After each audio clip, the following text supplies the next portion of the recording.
How to connect Calendly to Google Calendar. If you want to connect Calendly to Google Calendar, you have to first open your browser and go to calendly.com, which is the official website. Now, once you've logged into your account, I'm sure you've already done that, and maybe you've also already created a new event. And let's say you want to link this and connect this to Google Calendar instead. It's quite simple. On the left hand side, you'll find an option that says integrations and apps. So just go to integrations and apps option right there. And over here, you'll find many of the options right here. But since we want to connect to Google Calendar specifically, we will select this option that says Google Calendar right here.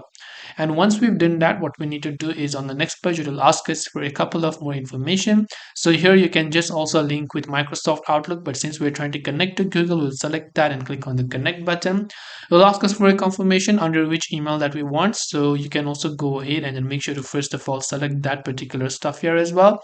And once you've done that, click on the continue option and you have successfully connected your Calendly to Google Calendar.